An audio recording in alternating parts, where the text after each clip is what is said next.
how to heal, how to mend a broken heart. Because let us admit that in our world today, a lot of us have a broken heart. Amen? Marami po dyan, merong sugatan na puso dahil sa kanilang relasyon, dahil sa kanilang mga karanasan. At dahil nasugatan ang kanilang puso, marami din dyan ang tumigas ang kanilang puso, naging pusong bato. Amen? Let us admit, let us confess this truth that all of us have a broken heart. Sabi nga po, nung isa nabasa ko, nag-comment siya sa ating mga video, Father, paano ko papatawarin itong taong nakasakit sa akin? Nanuot sa aking puso yung kanilang ginawa. Madaling sabihin na magpatawad, madaling sabihin na mag-move on, pero hanggang ngayon nararamdaman ko sa aking puso at damdamin yung kanilang ginawa sa akin. Meron nga pong isa pang follower, kwento niya sa akin, nag-open up siya. Sabi, Father, kala po ng aking mga kapatid na okay lang ako. Kahit na anong hingin nila, ako naman po, bigay na ako ng bigay sa kanila. Pero Father, sa inyo ko lang po sasabihin, pagod na ako. Hindi po alam ng aking mga kapatid kung ano ang aking nararamdaman, kung ano ang aking pinagdadaanan. Buti pa sila, humihingi lang. Ako kailangan kong paghirapan ang pera. Kung minsan pa nga, nakakagawa ko ng mga nakakahiyang bagay para lang ako'y magkapera. Pero hindi ko po matigilan. Ano ang gagawin ko kasi silang lahat umaasa sa akin. Pati po ang aking mga magulang. Bit ko, dala-dala ko, akay-akay ko. Alam niyo po, itong nag-open up sa akin, napakaganda niya. Batang-bata ang itsura. Pero hindi mo makikita sa kanyang muka yung itsura ng bigat at sugat ng kanyang puso. It is true that our faces will never reveal what our hearts holds.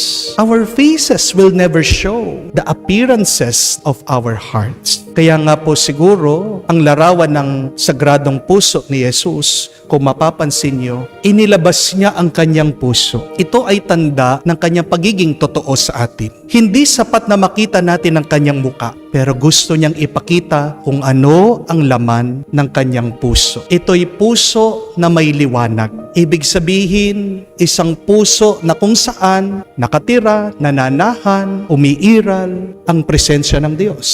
Isang puso na nakabalot ng mga tinik. Ibig sabihin, may sugat pero hindi tumitigil na tumitibok. Mga kapatid, kung man ikaw ay nararamdaman mo mabigat, may sugat ang iyong puso, huwag kang mag-alala. Nararamdaman ng Diyos kung ano ang pinagdadaanan mo dahil pati din siya ay sugat ang kanyang puso. Pero ang pagkakaiba, hindi hinayaan ng Panginoon na maging hadlang ang sakit ng kanyang puso para pagpatuloy niya ang kanyang pagmamahal at pag-ibig sa atin. Marami sa atin ganyan. Aminin na pag tayo ay nasaktan na, ayaw na nating umibig at ipagpatuloy ang ating pagmamahal sa iba. Karanasan ng marami sa atin yan. Kung minsan ikaw na nga ang tumutulong, ikaw pa ang ginagawang masama. Amen? Kung minsan ikaw na nga ang tapat, ikaw pa ang lolokohin. Kung minsan, napakasipag mo, pero bakit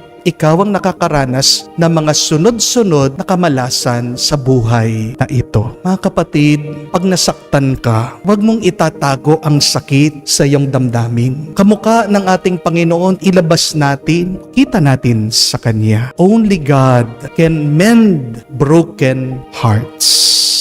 At kahit na paano mo itago ang sakit ng iyong puso, hindi mo naman maitatago yan sa Diyos. Dahil kita ng Diyos ang lahat. Amen? God knows what is happening in your heart. And believe that God desires and longs for your heart. God wants to mend your heart, to heal your heart. And if you read the Bible, napakaganda po ng sinasabi na gusto pa nga tayong bigyan ng bagong puso ng Diyos. Pag ang isang puso ay may sakit, yan ay isang pusong magulo. At ang isang pusong magulo, siguradong maghahasik ng gulo sa iba. 3 ways on how to heal a broken heart, remember this. Number 1, let go of your past. Bitawan mo na ang nakalipas. Hindi gagaling ang iyong puso kung yan ay nabubuhay pa rin sa nakalipas na kung saan diyan siya nasaktan. Kailangan natin tanggapin, mga kapatid, na wala na tayong magagawa sa nakalipas. Past is past. Bakit ka nasasaktan? Kasi hindi mo mabitawan yung iyong mga expectation. Accept what happened has happened. At maniwala ka na hindi naman hahayaan ng Diyos na makaranas ka ng isang bagay na mapapahamak ka. Amen? Lahat ng mga karanasan natin, hinahayaan ng Diyos na napagdaanan natin dahil alam niya sa kinabukasan, yan ay makakatulong at makakabuti sa atin. Remember this, my dear friends, that your mind can hurt you, but it is also your mind that can heal you. Yung puso mo, hindi naman nag-iisip yan. Ang puso mo, nakakadama. At ang nararamdaman ng puso mo ay nagdidepende sa iyong iniisip. Amen? Mga kapatid, napakahalaga na naway ang ating isip, alisin mo sa masakit na nakalipas at ituon mo sa kasalukuyan na kung saan nandyan ang Diyos. Kung ang iyong isip, inuutusan mo na umasa, na maghintay sa mga magagandang bagay na ipagkakalob ng Diyos sa iyo, diyan unti-unti nagagaling ang iyong sugatan na puso. Amen? What past are you still holding on now? Kung hindi mo yan mabitawan, pahawak mo sa Diyos. Hindi mo trabaho na baguhin ang nakalipas. Wala kang kapangyarihan para baguhin mong nakalipas. Tandaan mo yan. Kahit na paano mo isipin, kahit na paano mo ipagdasal, hindi babaguhin yan ng Diyos. Tandaan mo, tao ka lang. At maalaala mo sana ang Diyos ay Diyos. Mas alam mo pa ba sa Diyos? Mas alam ng Diyos ang ginagawa niya. Kaya nga, kung may hinayaan ng Diyos na dumaan sa iyong buhay, mabigat mang ito, mahirap mang ito, maniwala ka, yan ay grasya, yan ay pagpapala ng Diyos sa iyo. So instead of living in the past, live in the present where God is. And if you live with God, you will be healthy, you will be happy, you will be holy. Amen? Second, to heal a broken heart, you need to comfort your heart.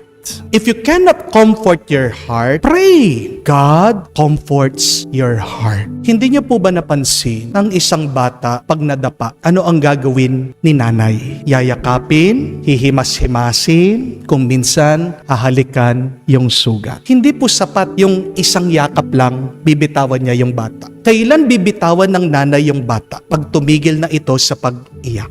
So my dear friends, allow yourself to be embraced by God and allow yourself to be healed. Heal yourself. Be kind to yourself. Minsan kailangan natin ang paulit-ulit para gumaling, para bumbuti ang ating nararamdaman. Kaya nga napansin niyo po sa salita ng Diyos, paulit-ulit ang mga mensahe ng Panginoon. The repetition is God's assurance to us. Palagi sinasabi ng Diyos, do not fear, I love you. Do not be afraid, I am with you always. Naway ang salita ng Diyos ang magbigay sa atin ng kaginhawahan. So if your heart is broken, what should you do? Repeatedly go to God, listen to God, pray to God. Huwag kang titigil na magdasal, huwag kang titigil na lumapit sa Diyos hanggang hindi magiging buo, gumaling at maging mabuti ng iyong puso. Amen? Third and lastly, be humble. Para gumaling ang isang pusong nasaktan, kailangan nating magpakumbaba. Hindi niyo po ba napansin? Kung ikaw ay may sakit, pag kayo ay nasa hospital, ano man ang sabihin ng nurse, ginagawa natin. Di po ba? Ano man ang sabihin ng doktor, susundin natin. Pag sinabi ng doktor, thrice a day, inumin mo ang gamot na ito, gagawin natin. Pag sinabi ng nurse, sir, ma'am, bawal mo na po na tumayo, gagawin natin. Para gumaling ka, kailangan marunong kang sumunod. At hindi ka makakasunod kung ikaw ay may kataasan ng loob. Amen? Ang pagsunod ay napangyayari lang kung meron kang mapagkumbabang puso. My dear friends, humility makes our hearts soft. We need to make our hearts soft. Kailangan ang puso mo maging malambot dahil pag matigas ang puso mo, ano mangyayari? Masisira yan. Pag may katigasan ang puso mo, ano mangyayari? Mababasag yan. Ang mga taong tumitigas ang puso, yan madalas ang mga taong palaging nasasaktan, nababasag ang kanilang puso. Look at the heart of Jesus once again. It is surrounded by thorns. Nakapaikot ng tinik. Nasasaktan siya, pero hindi siya nagdurusa. Tingnan niyo ang muka ng ating Panginoon. Kahit na may tinik ang kanyang puso, payapang-payapa. Bakit? Kasi malambot ang kanyang puso. Pag malambot ang iyong puso, ano man ang sabihin nilang masama sa iyo, ano man ang gawin nilang masakit sa iyo, oo, mararamdaman mo, pero hindi ka magdurusa. Amen? Hindi masisira ang iyong damdamin. Kaya sabi po ni Jesus sa Ebanghelyo, di ba? Learn from me, for I am meek and humble of heart. Para gumaling ang iyong puso, kailangan maging maamo, kailangan maging mapagkumbaba ng iyong puso. Because a humble heart does not get hurt easily. My dear friends, stop looking at the reasons why your heart is hurting. Habang merong kang dahilan, inuulit-ulit mo, iniisip mo, bakit nasasaktan ka, hindi ka gagaling. But rather, pray that your hearts be quickly healed. At paano mo mapapagaling ang iyong puso? Liban sa pagpapagaling ng Diyos. Tulungan mo ang Diyos ngayon. Bitawan mo na ang nakalipas. Kung hindi yan nakakatulong sa iyo, iwasan mo na o alay mo sa Diyos. Pero pangalawa, comfort your heart. Alagaan mo ang iyong puso. Hanggat hindi yan gumagaling, huwag mong titigilan na alagaan ang iyong puso. At pangatlo't kahuli-hulihan, pagdasal mo ng iyong puso ay maging mapagkumbaba. A healed heart is a peaceful heart. And a peaceful heart is a sacred heart. Pwedeng maging banal ang ating puso sa tulong ng Diyos at kung tutulungan natin ang Diyos.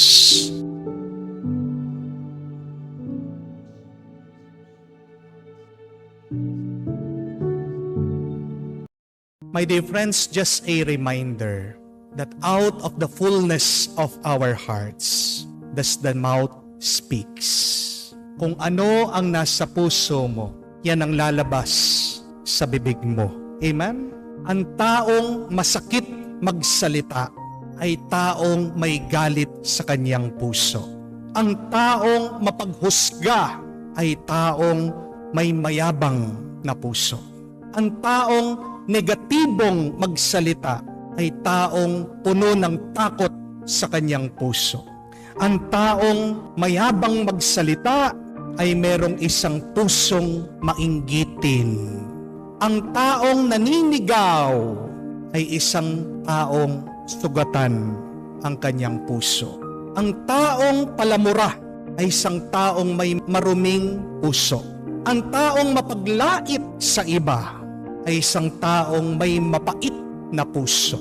Pero kabaliktaran, tignan niyo po, ang taong nagpapalakas ng loob sa iba ay isang taong may mapagmahal na puso. Ang taong totoong magsalita ay taong merong tapat na puso. Ang taong mahinahon magsalita ay isang taong mapagmahal. Natanong mo na ba sa iyong sarili, anong klase ang iyong puso? Ano ang meron sa iyong puso?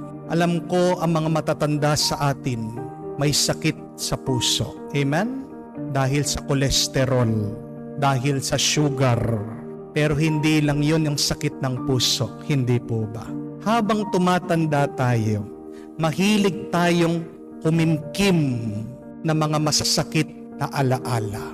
Ang ating puso ay ginawa ng Diyos hindi para mag-ipon ng mga masasamang alaala. Tandaan niyo po yan.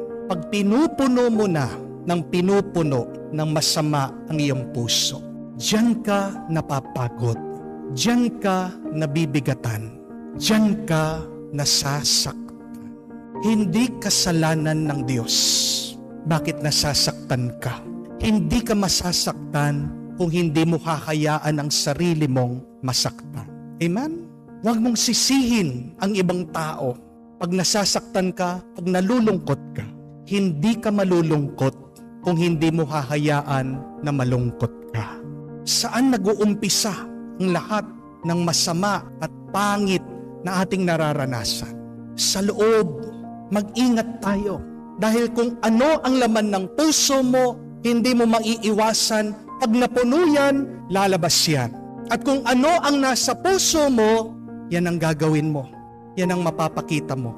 Kahit na paano mo gawin, natakpan, itago, lalabas at lalabas yan. Lalong-lalo na, wala tayong maitatago sa Diyos. Amen? Because remember this, God sees your heart. Kita ng Diyos lahat, lalong-lalo na yung nasa puso mo. Kaya hindi natin masisisi yung ibang tao ayaw magsimba. Alam yung dahilan? Nahihiya sila sa Diyos. Pero meron ba tayong mapupuntahan na matatakasan natin ng Diyos? No matter where you go, no matter where you hide, God sees you. God knows you. God sees what is in your heart. Kaya lalo kang napapagod kasi ayaw mong ilabas, bitawan kung ano yung mga pangit at masama na nasa puso mo. Gusto mong gumaan ang iyong puso, gusto mong gumaling ang iyong damdamin, gusto mong maging malinis muli ang iyong kaluluwa. Ano ang sabi ng Panginoon? Halina kayo. Come to me. Approach the Lord. At ano ang gagawin ng ating Panginoon pag lumapit tayo sa Kanya? Bibigyan niya tayo ng bagong puso. The Lord will not repair your broken heart. Remember that. Dahil nakasulat po sa libro ni Propeta Ezekiel, I will give them a new heart. I will create in them a new spirit. Napakapalad natin. Hindi lang repair ang puso natin. Hindi lang second hand ang puso natin. Brand new kung lalapit ka sa Diyos. Kasi kung aayusin lang ng Diyos ang sira mong puso, ilang panahon lang, sira na naman yan. Di po ba? Kamukha sa sasakyan. Pinagtsatsagaan mo yung iyong motor o sasakyan. Palagi mong pinapaayos. Bakit ka hindi kumuha ng bago? Anong dahilan? Bakit hindi ka kumuha ng bago? Mahal. Amen? Pero bakit hindi mo ilapit ang puso mo sa Diyos? Hindi mahal yan para sa Diyos. Mahal ka niya, kaya bibigyan ka niya ng bago. Bakit kaya ka bigyan ng bagong puso at damdamin at kaluluwa at espiritu ng Diyos? Baka nakalimutan mo, mayaman ng Diyos. Please do not forget that God is rich. Amen? God is good. Amen? And God loves you. Ang Diyos, mahal ka niya. Kaya gusto niya only the best for you. Amen? Ikaw, mahal mo ba ang Diyos? Ikaw, mahal mo ba ang iyong sarili? Wala naman hinihingi na kapalit ang Diyos. Yan ang misteryo ng kanyang pagmamahal para sa atin. Yung makita lang niya tayo masaya. Yung makita lang niya tayo na payapa. That is enough for God. Bakit natatakot ka pa rin magbalik loob sa Diyos? Habang lumalayo ka sa Diyos, mananatili kang pagod at mabigat ang iyong buhay.